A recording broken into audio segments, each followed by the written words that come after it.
13 अप्रैल 1919 अमृतसर की एक शांत दोपहर। पंजाब में बैसाखी का त्योहार था।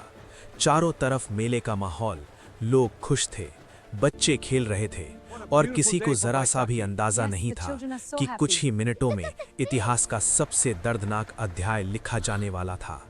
अचानक एक ऐसी आवाज गूंजी जिसने पूरे शहर की शांति को चीर कर रख दिया।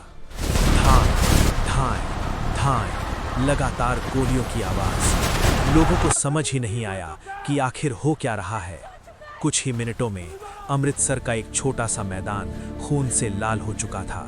सैकड़ों लोग जमीन पर गिर चुके थे, चीखें आसमान तक गूंज रही थी और इस जगह का नाम था जलियांवाला बाग। लेकिन सवाल ये है, आखिर ऐसा क्या हुआ था कि हजारों लोगों की भीड़ पर अचानक गोलियां चला दी गई? क्यों बिना चेतावनी के, बिना किसी अपराध के निर्दोष लोगों को मौत के घाट उतार दिया गया? और वो कौन था जिसने ये आदेश दिया? इस सवाल का जवाब हमें ले जाता है भारत के इतिहास की सबसे दर्दनाक घटनाओं में से एक की ओर। साल 1919। भारत उस समय ब्रिटिश शासन के अधीन था। अभी कुछ समय पहले ही प्रथम विश्व युद्ध खत्म हुआ था। इस युद्ध में भारत ने ब्रिटेन की बहुत मदद की थी। करीब 13 लाख भारतीय सैनिकों ने ब्रिटिश सेना के साथ मिलकर युद्ध लड़ा। भारत के नेताओं को उम्मीद थी कि युद्ध के बाद अंग्रेज भारत को कुछ राजनीतिक अधिकार देंगे, लेकिन हुआ इसका बिल्कुल उल्टा। ब्रिटिश सरकार ने एक नया कानून लागू किया जिसे कहा गया रॉलेट एक्ट। ये कानून इतना कठोर था कि किसी भी भारतीय को बिना मुकदमा चलाए, बिना सबूत के सीधे जेल में डाला जा सकता था। न कोई अपील, न कोई वकील, न कोई सुनवाई। पूरा देश इस कानून से गुस्से में था।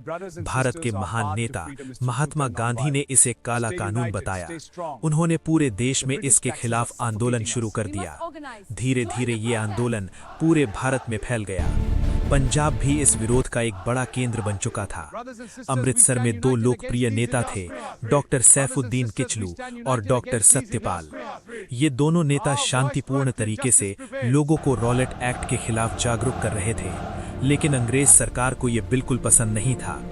10 अप्रैल 1919 को ब्रिटिश अधिकारियों ने इन दोनों नेताओं को अचानक गिरफ्तार कर लिया और उन्हें अमृतसर से बाहर भेज दिया गया। जब लोगों को ये खबर मिली तो पूरे शहर में गुस्सा फैल गया। लोग सड़कों पर उतर आए। स्थिति धीरे धीरे तनावपूर्ण होती जा रही थी और तभी अमृतसर में भेजा गया एक ऐसा अधिकारी जिसका नाम इतिहास में हमेशा के लिए दर्ज हो गया। उसका नाम था Reginald Dyer, brigadier general Reginald Dyer. Dyer का मानना था कि भारतीयों को केवल डराकर ही नियंत्रित किया जा सकता है। 13 अप्रैल 1919 बैसाखी का दिन। इस दिन पंजाब में बहुत बड़ा त्योहार मनाया जाता है। हजारों लोग अमृतसर आए हुए थे। उसी शाम जालियांवाला बाग में एक सभा रखी गई। ये एक खुला मैदान था जो चारों तरफ से ऊंची दीवारों से घिरा हुआ था।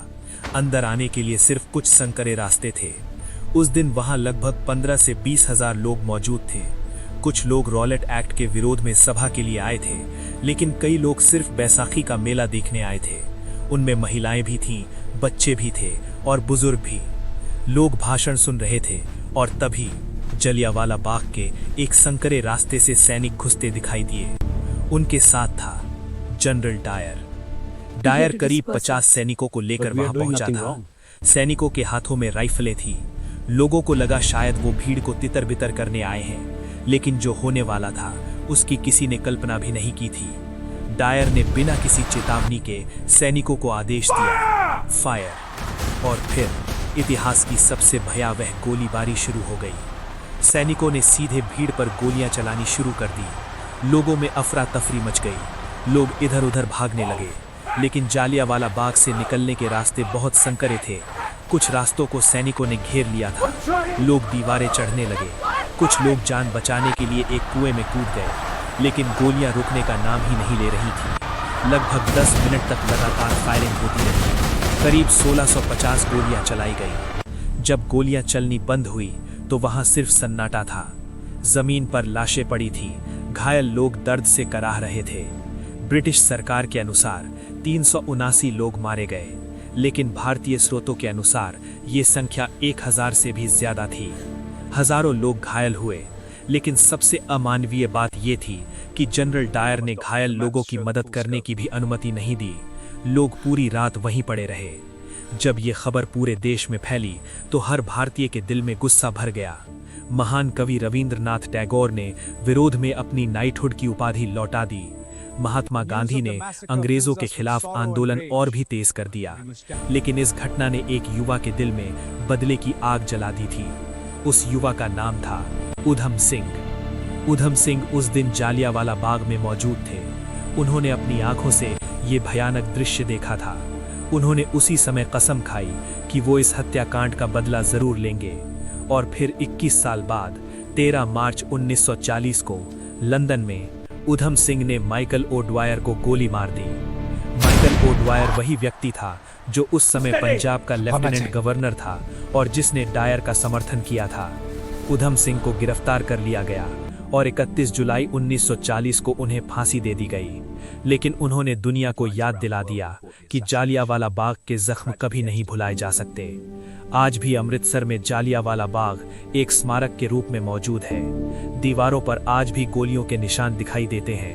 वो कुआं आज भी मौजूद है जिसमें दर्जनों लोगों ने अपनी जान बचाने के लिए छलांग लगा दी थी।